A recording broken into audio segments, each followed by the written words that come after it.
Welcome to the full review of Hood Outlaws and Legends. In this review, I hope to answer one question. Is this game for you? How does it feel to play, and is it worth the money? Ultimately, Hood Outlaws and Legends has been incredibly fun to play, despite its somewhat awkwardly animated and dated combat system. I found myself addictively playing the game for several hours at a time because the game has the potential to be incredible. But currently, I do feel like the class balancing system and some unfun mechanics leaves the game feeling conflicted from what it wants to be, a PvP deathmatch or a stealth-based heist mission with player versus player elements. And just quickly, I want to say, oh my god, does it feel good to play an optimized game with low laggy frame rates and tons of bugs all over the screen at launch. Wow, well done developers. I did come across a couple of bugs where the AI would just be standing there doing nothing, but it never actually impacted the game at all. Let's start with an overview of the gameplay before we dive into the details and issues so you understand what I'm talking about. But if you like the look of this game and you want to see it do well, please do take a moment to hit the like button to spread the word about this hidden gem of a game, so we can get people talking about it. So you start out picking between 4 vastly different unique characters with their own advantages and disadvantages, from the long-range archer, mid-range assassin, support priest with a unique mace weapon, and the unstoppable melee tank, who I pretty much never lose a game on. I'll talk more about each individual character in a moment though. But first, an exciting announcement. We got our first big sponsor on the channel, G Fuel, which I've been drinking since 2017. But now they send it all to me for free. It's basically an energy drink without the weird aftertaste or the crash and burn you get after like 10 minutes of having an energy drink. It just gives you like this continuous energy. As you saw on my 10 hours Hood Outlaws stream, it's really good stuff and I enjoy it. And I have been for the last 4 years. So if you guys want to check it out for yourself, honestly, don't knock at it until you try it. I'll link it down below in the description, and they currently have 30% off. So starting out, your first objective is to locate the sheriff, who will randomly spawn on the map, ideally while not alerting the guards. If a guard actually spots you, they'll alert the other guards to your presence, and then that whole area of the map will go on lockdown, meaning the gates will close around you, making escaping harder. But most importantly, you'll be highlighted in red, and the other team will be able to see your exact location and distance from across the map. So it really does pay off to be stealthy at this early point in the game. But strong-arming your way through the map until you find the sheriff is also a legitimate strategy. Now, the AI guards are quite easy to sneak around using the bushes and low walls. They really act as more of a deterrent, since it takes so long to kill them in melee combat and you're really just wasting time if you're fighting them. It's usually much faster just to run away and never get detected in the first place. Depending on the class you're playing, you can also create shortcuts for your team maps throughout the map, and you get rewarded with experience for doing so.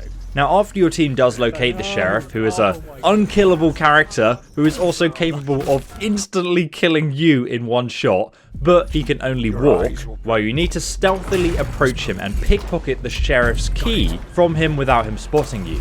This is sadly laughably easy to do. Like, it is stupidly easy. They need to make this more difficult. We had some of the most hilarious situations where we'd just pick the key in plain sight. It's a really cool mechanic, but it just needs to be so much harder. The sheriff needs to be a lot more aware of the players around him. There was one situation where I literally lifted a portcullis and my teammate went inside, grabbed the sheriff's key, and then we just left, and he didn't even detect us, and I was like, that's a little bit silly. But once your team has the key, you must then find the vault location.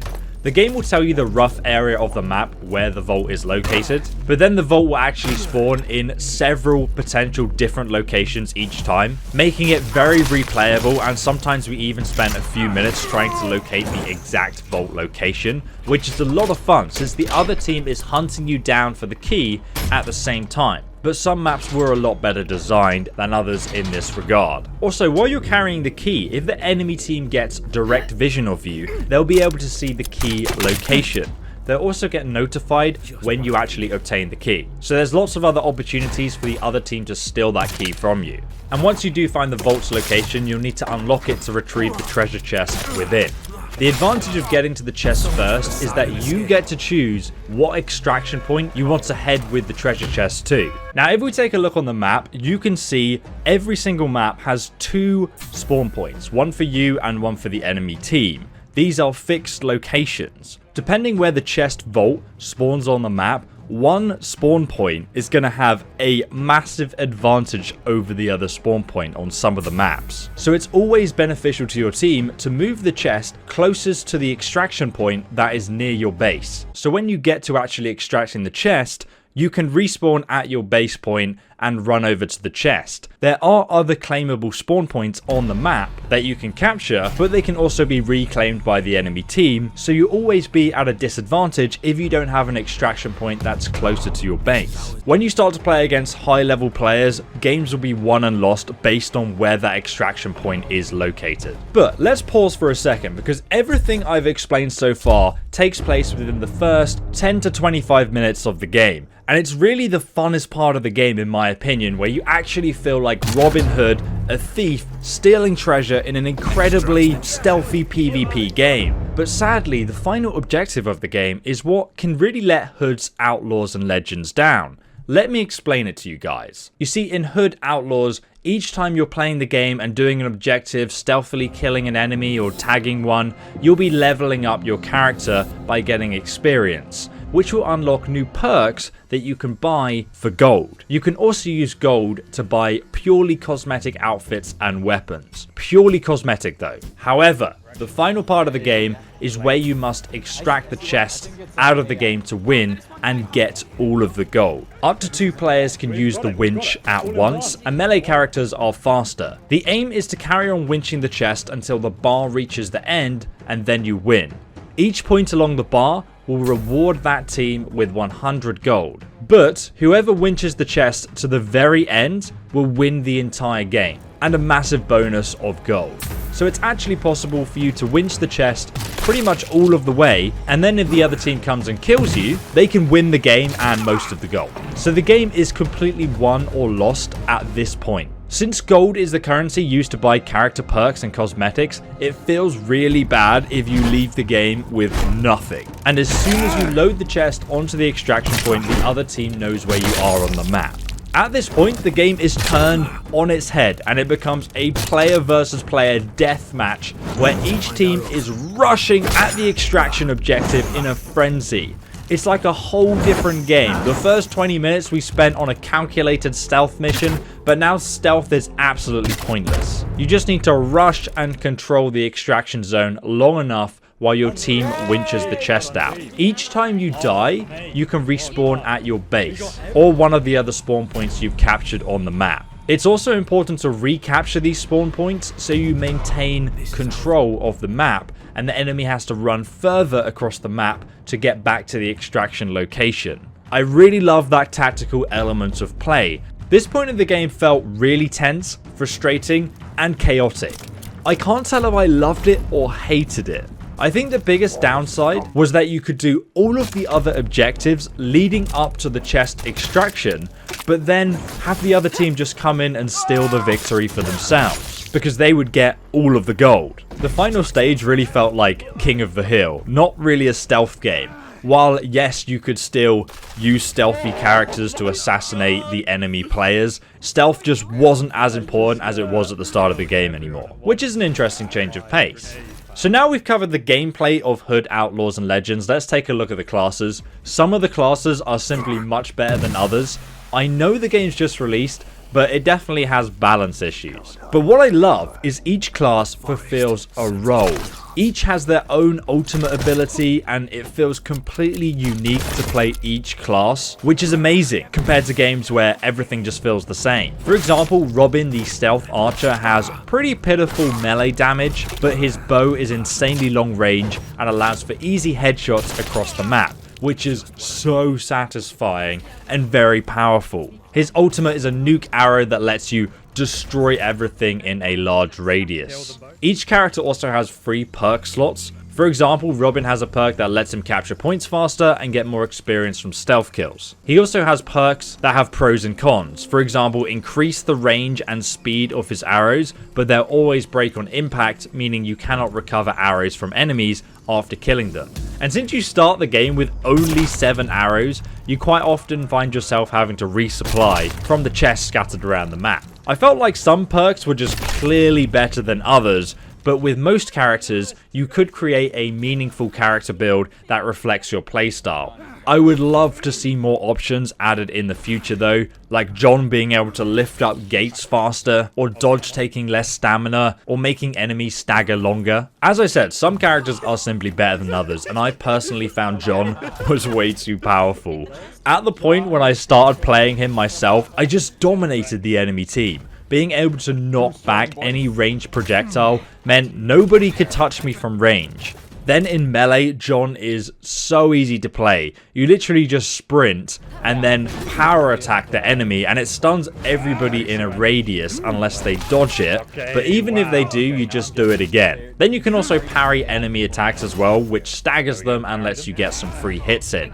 Though I do think they need to make the parry even more punishing to the other player, because it's hard to land, and when you do, sometimes the enemy still recovers faster than you do, which doesn't make any sense. I would pretty much win every fight playing as John unless there was another John, which made the game fair. Obviously characters can be balanced though, so let's not get too fixated about this. One of the times where the combat felt really bad though was if you're playing any character, even John, you can be in the middle of the fight, and say for example I parry you or you're stuck in an animation, I can literally just crouch, walk behind you mid-combat and then just assassinate you in one hit, which just looks and feels really bad. Or another member of my team can walk up behind you and assassinate you when you're fighting another player in combat, which just isn't realistic and it doesn't feel good. But beyond that, it is possible to literally sit in bushes, wait for other players to run past you to an objective and then just assassinate them. And I've been caught off guard so many times because you can so easily blend into the environment and play the game stealthily in a PvP game, which is really good. Next, let's check out the character customization. Currently, this is the only form of real progression in the game beyond leveling up your character and building him. You can unlock new outfits and weapon skins by leveling up your settlement and buying them with in-game gold. All of the armor and weapons are purely cosmetic. They don't have any extra stats, which is really good to see. However, most of the customization options were the same armor models with just color changes, and I'd wished for a lot more there. The masks and helmets were quite cool, but I feel like they're holding back for the seasonal content they've got planned over the year. It would be a lot cooler to see some new armor models and visual changes instead of just recolors, because everything kind of just looks the same. After all, this is the unlockable content that is going to keep you playing the game, so it obviously needs to be good and you want to look cool while wearing it. I would say there are like 1 or 2 cool outfit options, but that's it. While this review is of the release version of Hood Outlaws, I can already see the developers have a lot of content planned coming up this year. In Season 0, we'll have a new mountain map and new events and a new game mode. I have no idea what the new game mode will be, but hopefully it's something as unique as the heist missions. In Season 2, we'll have a new character to play, and if it's anywhere near as unique as the other ones, I am super excited for that. Events and more skins and cosmetics which are going to be added that you can get for free, so that's really cool. We're in dire need of some unique looking skins in my opinion. Then Season 2 has a major gameplay addition. I have no idea what this is though. And beyond that, if you want to pay another $30, you can get the year-long battle pass, which basically gives you additional cosmetics to unlock beyond the standard stuff that's being added for free, like outfits, weapons, skins, and new banners. Personally, I'm going to wait and see what it looks like. But I like that the base game is less than $30 and you can even get a discount from the link below. If you're still confused about Hood, Outlaws and Legends, just come and join my live stream, ask me some questions, or watch the gameplay for yourself. And if you want to buy it, there's a discount code linked below for the base game. I personally am addicted to it, but I'm also aware the game needs some work in the right places to reach its true potential. This is intense. Dead. No! How has Chick Swift made kill. You didn't win. Oh, mate, I'm holding the fort, boys. Don't 99%. worry. And I downed the sheriff. Not the Oh, that was a headshot, you see? It didn't kill him in one. But that did. No, it's a monk. I missed. He's stunned. Okay, he's dead. Nice. Winch. Winch.